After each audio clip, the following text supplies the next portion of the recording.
రసహృదయులైన మిత్రులందరికీ కూడా నమస్కారం.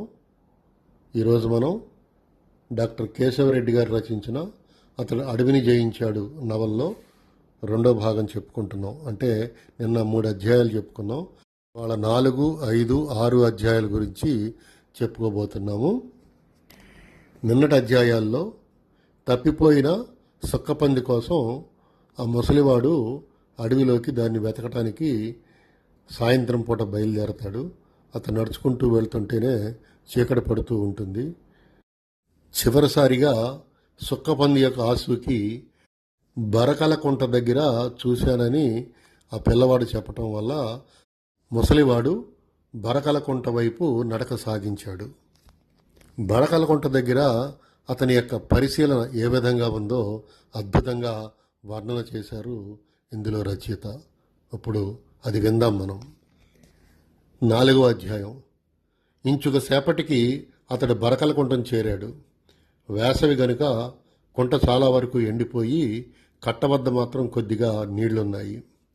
నీళ్లలో పందులు తనివి తీరా దొరిలినట్టున్నాయి. ముసలివాడు హూచ్ హూచ్ అని అరుస్తూ కట్ట వెంబడి నడవసాగాడు. ఆ చివరన కట్ట దిగి నీటి అంచు వెంబడి నడవసాగాడు. పందులు, బర్రెలు రోజు పొడవునా బురద నీటిలో దొర్లి గట్టెక్కినప్పుడు వాటి దేహాల నుండి కారిన నీటి తాలూకు చెమ్మను తొక్కుకుంటూ అతను నడుస్తున్నాడు. కుంట చుట్టూ ఉన్న పొదలన్నింటినీ అతడు కలదిరుగుతున్నాడు. పొదలలో దూరుతూ అక్కడ సుక్కపంది కోసం అన్వేషిస్తున్నాడు. అతడు మళ్ళీ నీటి అంచు వద్దకు వచ్చాడు. నడుము వంచి తేమ నేల మీద పంది అడుగుజాడల కోసం చూడసాగాడు. తేమ నేల మీద ఎన్నో రకాల జంతువుల అడుగుజాడలు గజిబిజిగా కనిపిస్తున్నాయి.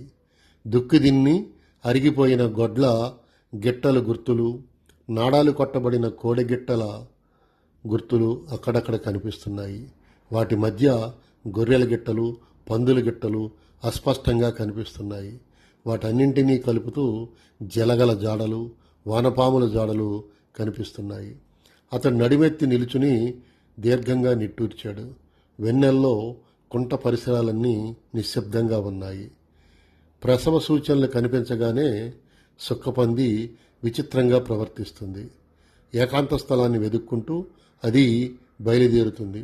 ఒక్కొక్కసారి అది అలా కొన్ని మైళ్ళు పయనించడం కద్దు. అలా పయనించి చివరికొక దట్టమైన పొదనో గుహనో చూసుకుని అందులో పిల్లల్ని ఈనుతుంది. ముసలివాడు నీటి అంచు వద్ద నిలబడి చుట్టూ చూశాడు. అక్కడున్న పొదలలో ఏది పందికి అండనిచ్చేనంత పెద్దదిగా లేదు. పైటేళ్లప్పుడు అది ఈ ప్రాంతాన్ని వదిలి ఎటో వెళ్ళిపోయింది అనుకున్నాడు. పైటేళ్లప్పుడు అంటే పగటి వేళప్పుడు అన్నమాట.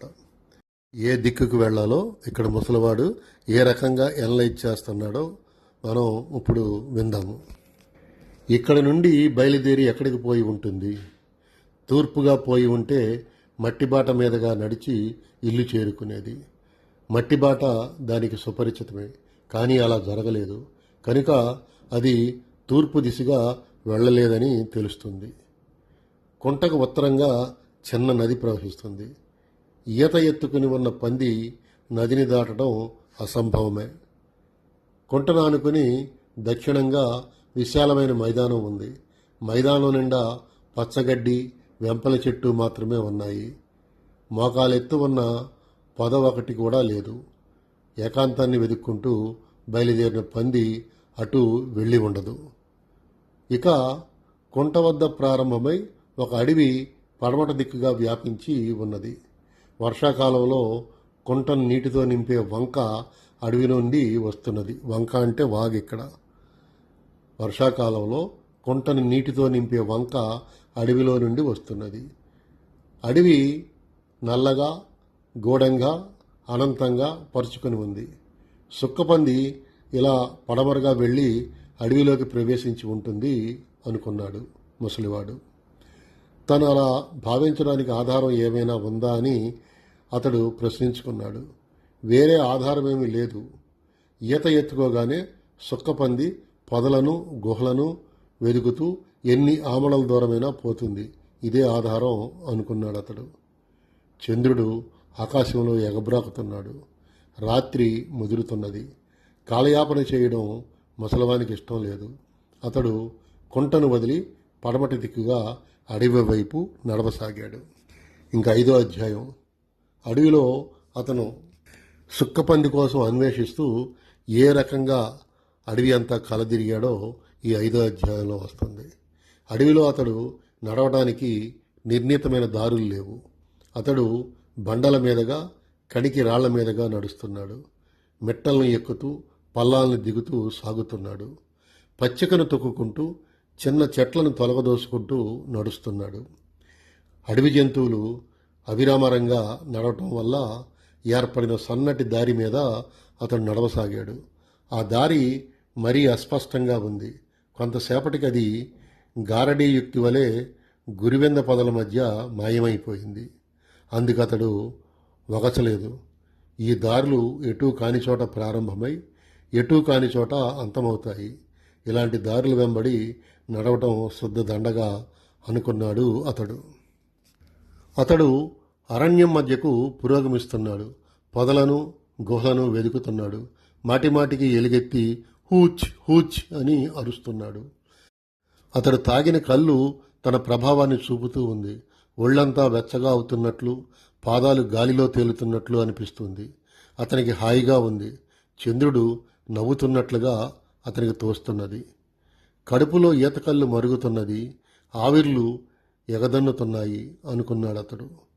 కళ్ళు ఎంత మైకం కలిగించినా గాని పంది గురించిన ఆరాటం అతనిలో కించెత్తైనా తగ్గలేదు. అడవి జంతువులు ఏర్పరిచిన దారి మళ్లీ ఒకటి అతనికి తటస్థించింది. ముసలివాడు నిద్రలో కనిపించే కలవలే ఈ దారులు తలా తోక లేకుండా ఉంటాయి అనుకుంటూ ఆ దారి మీద నడవసాగాడు. దారి మీద పలు రకాలైన జంతువులు అడుగుజాడలున్నాయి. వాటిని తొక్కుకుంటూ అతడు నడవసాగాడు. తన గుడిసె ప్రమాణమున్న పొదలను చుట్టి వస్తూ చంద్రుడి కిరణాలకు అభేద్యమైనంత దట్టంగా ఉన్న వృక్షాల కిందగా నడుస్తూ అగాధమైన లోయలను దాటుతూ దీవులు వంటి బండలను ఎక్కి దిగుతూ అతడు సాగుతున్నాడు. అతడు తల ఎత్తి చూస్తే వృక్షాల మధ్య ఆకాశం కొంత కనిపిస్తుందే గాని సూర్యుడిని తన వెనక దాచుకున్న పడమటి కొండ గాని చంద్రుని ఆకాశంలో విసిరిన తూర్పు కొండ గాని కనిపించటం లేదు. అంటే ఇక్కడ అడవికి తూర్పు వైపున ఒక కొండ, పడమటి వైపున ఒక కొండ ఉన్నాయి. 2 కొండల మధ్య నడుమ ఉన్న అడవిలో ఇతను సంచరిస్తున్నాడు అన్వేషిస్తూ పంది కోసం. అతన్ని పరివేష్టించి వృక్షాలు, పొదలు, గుట్టలు గంభీరంగా నిలిచి ఉన్నాయి. అడవిలో ఉద్భవిస్తున్న ధ్వనులు అవిరామరంగా వినిపిస్తున్నాయి. కంటికి కనిపించకపోయినప్పటికీ ఆ ధ్వనులను కలగజేస్తున్న ప్రాణులను అతను క్షుణ్ణంగా ఎరుగును. కానీ అతని అవగాహనకు అతీతమైన ధ్వనులు చాలా ఉన్నాయి. ఆ ధ్వనులు ఎలా పుడతాయో, వాటి అంతరార్థమేమిటో అతనికి కానీ అతని పూర్వీకులకు కానీ అంతుపట్టలేదు. అడవి నిగూఢమైనది. ఏ అనుభవానికి, ఏ మేధస్సుకి అంతుచిక్కని రహస్యాలు ఇక్కడ చాలా ఉన్నాయి అనుకున్నాడు ముసలివాడు. కానీ నా అనుభవం మాత్రం స్వల్పమైనది కాదు అనుకున్నాడు అతడు. 20 ఏండ్ల ప్రాయంలో అతడు ఒక కీకారణ్యంలో 2 ఏళ్ల పాటు కాపురం ఉన్నాడు. అప్పట్లో ఈ ప్రాంతంలో భయంకరమైన కరువు సంభవించి గడ్డి లేక పశువులు మందలు మందలుగా రాలిపోసాగాయి. ఈ ప్రాంతంలో ఒక భూస్వామి ముసలవానికి, అంటే అప్పట్లో అతని యువకుడే, ఒక మంద పశువులను అప్పగించి 50 మైళ్ళ దూరాన ఉన్న సుగాలోల అడవిలోకి తోలుకుపోయి వర్షాలు పడి కరువు తీరే వరకు తిరిగి రావద్దని ఆదేశించాడు. సుగాలోల అడవి అంటే సుగాలీలంటే లంబాడీలు అంటాం కదా మనం, వాళ్ళనమాట. వాళ్ళు ఉండే అడవి ప్రాంతం అన్నమాట. సుగాలోల అడవికి తోలుకొని పోయి వర్షాలు పడి కరువు తీరే వరకు తిరిగి రావద్దని ఆదేశించాడు. పశువుల్ని మేపుకుంటూ వాటిని క్రూర మృగాల బారి నుండి కాపాడుతూ తాను అడవిలో 2 ఏళ్ల కాలంలోని ప్రతి దినాన్ని అతడు ఒళ్ళు గగురు పొడిచే అనుభవాలతో గడిపాడు. 4 తరాలకు సాక్షుల వలె నిల్చుని ఉండే చెట్ల క్రింద, ఆది మధ్యంతరాలు తెలియని తీగలతో నిర్మించిన పొదల కింద, అంటే ఆ తీగలు ఎలా అల్లుకున్నాయంటే దాని మొదలెక్కడుందో చివరెక్కడుందో కూడా తెలియదు, అంత దట్టంగా అల్లుకున్నాయన్నమాట. ఆది మధ్యంతరాలు తెలియని తీగలతో నిర్మించిన పొదల కింద కోత వేస్తే జాముసేపు ప్రతిధ్వనించే చీకటి గుహల్లో అతడు నివాసమన్నాడు. నక్కలను, చిరుతలను ఎదుర్కొంటూ, జింకలతో, అడవి కోళ్లతో స్నేహం చేస్తూ, కుందేళ్లను, ఏదుపందులను వేటాడుతూ అతడు జీవించాడు. ఆ అనుభవాలన్నింటినీ నెమరవేస్తూ ముసలివాడు అడవి మహాచిత్రమైంది, దాని రహస్యాలు బహుశా దానికే తెలియవేమో అనుకున్నాడు. ఇక్కడ చంద్రుడి గురించి ఎంత చక్కగా వర్ణించాడో చూడండి. చంద్రుడు చల్లగా వెలుగుతున్నాడు. పచ్చికపైన, చెట్లపైన, లోయ మీద, పర్వతాల మీద వెన్నెల కురుస్తుంది. వైశాఖ మాసపు ఎండలకు సోషిల్లి ఉండిన ప్రకృతి వెన్నెలను ఆస్వాదిస్తూ సేద తీర్చుకుంటున్నది.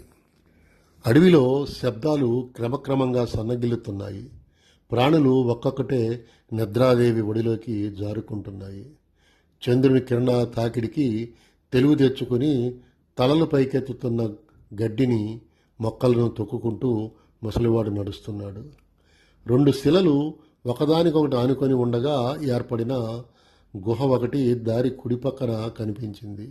ముసలివాడు గుహ ముందు నిల్చుని అరచేతుల్ని నోటి చుట్టూ పెట్టుకుని హూచ్ హూచ్ అని అరిచాడు. గుహ లోపల చీకటిగా ఉంది. చంద్రుడు దాదాపు నడి ఆకాశంలో నిలిచి ఉండటం వల్ల వెన్నెల గుహలోనికి ప్రసరించటం లేదు. గుహ ముందు ద్వారపాలకుల వలె 2 ముష్టి చెట్లున్నాయి. అతడు ఈటెని కింద పెట్టి గుహ లోపలకు పోయే దారి మీద పంది తాలూకు అడుగుల గుర్తుల కోసం నడుము మంచి వెదకసాగాడు. గత వారం కురిసిన ముంగార్ల వానల మూలాన అక్కడ పచ్చగడ్డి ఒత్తిగా పెరిగింది. ముంగార్ల వాన అంటే కారు కన్నా ముందు వచ్చిన వాన, అంటే కాలానికన్నా, ఎప్పుడూ వచ్చే కాలానికన్నా ముందుగా వచ్చే వాన అన్నమాట.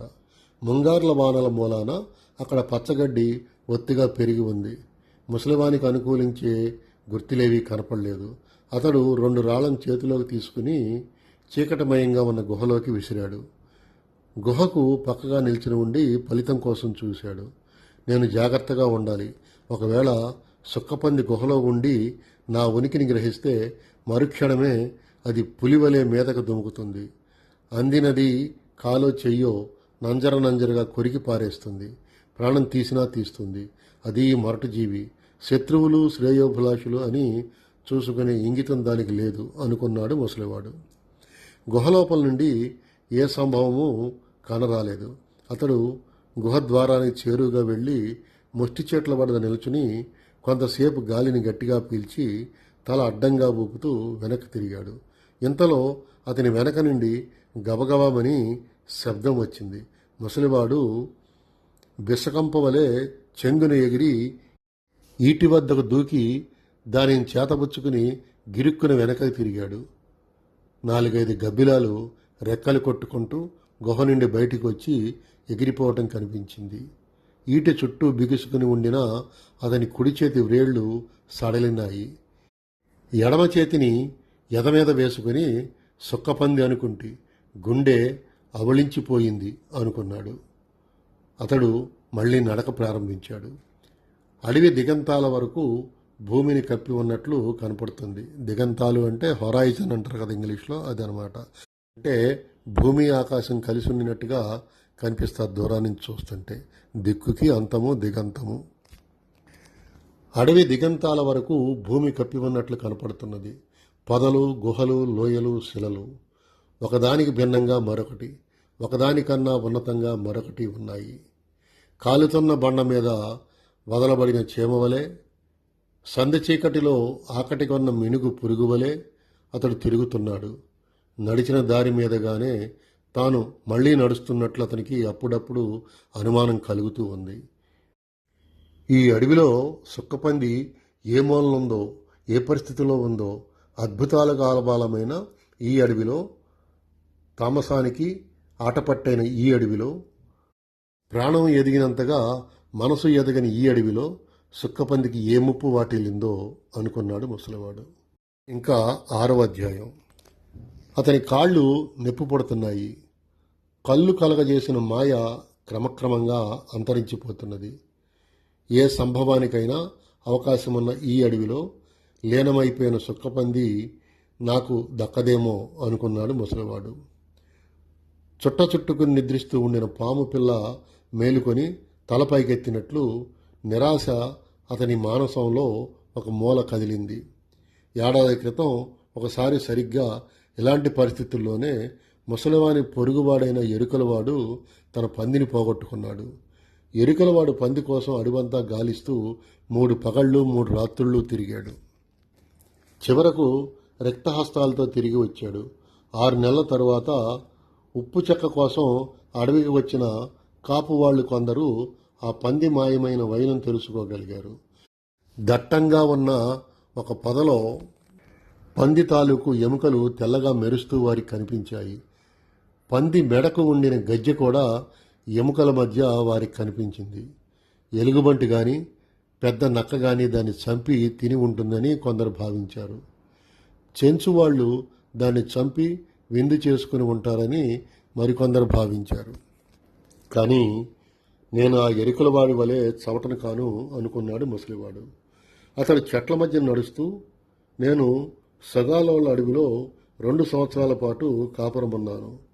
పందుల్ని కొనడానికి వచ్చే వాడుకదారులు మాటల కన్నా సులువుగా నేను జంతువుల భాషను అర్థం చేసుకోగలను. చెట్లు తమ కొమ్మల కదలికలతో ఆకుల గలగలతో ఇచ్చే సందేశాలు నాకు కరతలామలకం అనుకున్నాడు. సుగాలోల అడవిలో తాను పశువుల కాపరిగా ఉండినప్పటి ఒకనాటి సాయంత్రం అతనికి జ్ఞాపకం వచ్చింది. జనం ముంగార్ల వానల కోసం ఎదురు చూస్తున్న రోజులవి. పశువుల కాపరులందరూ నిద్ర వచ్చేంత వరకు కథలు చెప్పుకొని గుడిసెలో పడుకున్నారు. ఆరుబయట పశువులన్నింటినీ కట్టుగొత్తులకు కట్టివేయబడి ఉన్నాయి. కట్టుగొత్తులు అంటే కట్టు కొయ్యలన్నమాట. అర్ధరాత్రి అప్పుడు వాన ప్రారంభమైంది. వర్షంతో పాటు మంచురాళ్లు పడసాగాయి. రాళ్లు గుడిసె కప్పు మీద దడదడా పడుతూ ఉండటంతో పశువుల కాపర్లందరూ మేలుకొని బయటకొచ్చారు. బయటంతా చీకటిగా ఉంది. గాలి వాన ఉరుములు కలిసి సృష్టిస్తున్న బీభత్సం వాళ్ళకి అనుభవం అవుతున్నది. గాలి తూర్పు దిశ నుండి బెస్సుమని వీస్తున్నది. గాలిపాటు వలన చినుకులు మంచురాళ్ళు ఏటవాలుగా పడుతున్నాయి. రాళ్ళు అవిరామంగా పడుతూ ఉండటం వల్ల పశువులు కట్టుగొత్తుల వద్ద ఈడుగులాడుతూ ఉండటం చీకట్లో లీలగా కనిపిస్తుంది. వాళ్ళు గబగబా పశువులన్నింటినీ కట్టుగొత్తుల నుండి విప్పి చెట్ల కిందకు తోలుకొచ్చారు. ఒక కట్టుగొత్తు వద్ద తెగిపోయిన సగం పగ్గం ముసలివానికి కనిపించింది. చెట్ల కింద గుంపుగా వదిలిన పశువుల్ని లెక్క పెట్టగా ఒక ఎనుబోతు మాయమై ఉన్నట్లు తెలిసింది. రాళ్లవాన ప్రారంభం కాగానే ఎనుబోతు పగ్గం తెంచుకునేటో పారిపోయింది. దాన్ని పట్టి తేవడానికై వెంటనే బయలుదేరాలని వాళ్ళు సంకల్పించుకున్నారు. ఏ వైపుగా వెళ్లాలన్న అంశం మీద ఇంచుకసేపు తర్జన భర్జన జరిగింది. అక్కడ పరిసరాలన్నీ వాళ్ళకి క్షుణ్ణంగా తెలుసు. వాళ్ళున్న చోటు నుండి తూర్పుగా ఒక విశాలమైన మైదానం ఉంది. ఆ మైదానంలో పచ్చగడ్డి గులకరాళ్ళు తప్ప మరేమీ లేదు. మిగిలిన 3 దిక్కుల్లో మహోన్నతములైన వృక్షాలున్నాయి. తప్పిపోయిన ఎనుబోతును తూర్పు దిశగా వెళ్లి వెతుకుతామని ముసలివాడి చెప్పుగా అతని సహచరులు ఒప్పుకోలేదు. అతని వాదనలో కించిత్తైనా ఇంగితం లేదని వారు అతన్ని ఎగతాళి చేశారు. తలదాచుకోవడానికై పశువు చెట్లున్న వైపు వెళుతుందే గాని మైదానం వెంపడి పరిగెడుతుందా అని వాళ్ళు వాదించారు. వాళ్లతో వాదిస్తూ కాలయాపన చేయడం ఇష్టం లేక ముసలివాడు తానక్కడే తూర్పు వైపుగా బయలుదేరాడు. బాగా ముదిరి దళసరిగా ఉన్న తాటి పట్టనొకదాన్ని నరికి గొడుగువలే పట్టుకుని రాళ్లవాన నుండి తలను కాపాడుకుంటూ అతడు పరిగెత్తసాగాడు. తూర్పు వైపున మైదానం ఉండటం మాత్రం అతని సహచరులు గమనించారు. కానీ ఆ వైపు నుండే గాలి వీస్తూ ఉండటం, ఆ వైపు నుంచే చినుకులు ఏటవాలుగా పడుతూ ఉండటం వారు గమనించలేదు. కళ్ళు కనిపించని చీకటిలో తగులుకుని ఉన్నప్పుడు వర్షం ప్రారంభమైతే ఏ వైపు నుండి చినుకులు ఏటవాలుగా పడుతున్నాయో, ఏ వైపు నుండి గాలి వీస్తున్నదో ఆ దిక్కుగా ఎనుబోతులు పరిగెత్తడం ప్రారంభిస్తాయి. అప్పుడు వాటి పోకడ చేపలు ప్రవాహానికి ఎదురీదుతున్నంత స్వాభావికంగా ఉంటుంది. చీకటి, వర్షం, ఉరుములు, మెరుపులు కలిగించిన భీతి వలన అవి మోరల్ని వంచుకొని కొమ్ములు ముందుకు చాచి దెయ్యం పూనినట్లుగా పరిగెడతాయి. అవి అలా అవిరామంగా పరిగెడుతూ కేవలం అలసటి వల్లనే ప్రాణాలు వదలటం, అగాధమైన లోయలోకి దూకి దుర్మరణం పాలు కావటం కూడా కద్దు. ఆ పూట అతడు రాళ్లబానలో పడి జాముసేపు పరిగెత్తగా ఎనుబోతు అతని కంటపడింది. అల్లంత దూరాన అది తోక పైకెత్తుకుని మూతి నేలకు తగిలేటట్టుగా మోరవాల్చుకుని పరిగెత్తుతూ ఉండటం మెరుపుకాంతిలో కనిపించింది. దాని దారికి అడ్డంగా మరి 2 క్రోసుల దూరాన ఒక అగాధమైన లోయ ఉండటం ముసలివాడికి గుర్తొచ్చింది. అతడు మరింత వేగంగా పరిగెత్తి దాన్ని కలుసుకున్నాడు. అర్ధోన్మాది అయి పరిగెడుతున్న ఎనుబోతును రిక్తహస్తాలతో ఆపటం అతని తరం కావటం లేదు. అది తపతపమని అడుగులు వేసుకుంటూ వర్షపు నీటిని చెదరగొడుతూ బుసకొడుతూ నోటి అంచు వద్ద నురగ కార్చుతూ పరిగెడుతూ ఉంది.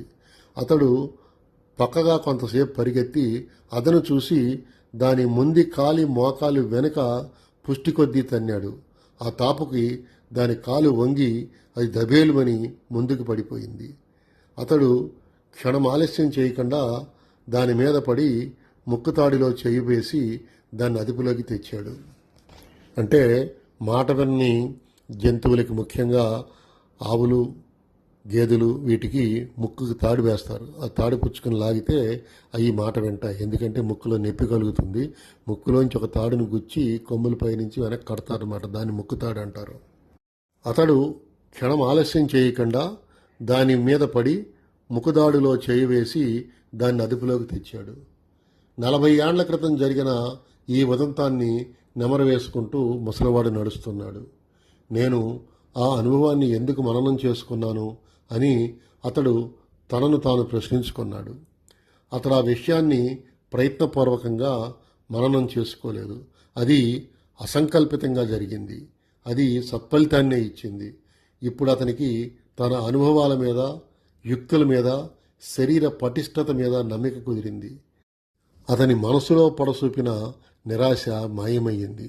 ఈ ఉదంతాన్ని మళ్ళీ మననం చేసుకుంటాను. చిన్న చిన్న వివరాలను సైతం వదలకుండా తవ్వి తిరగేసి మళ్ళీ మననం చేసుకుంటాను అనుకున్నాడు అతను. ఈ 2వ రోజుకి 6 అధ్యాయాల్ని మనం చెప్పుకోగలిగాము.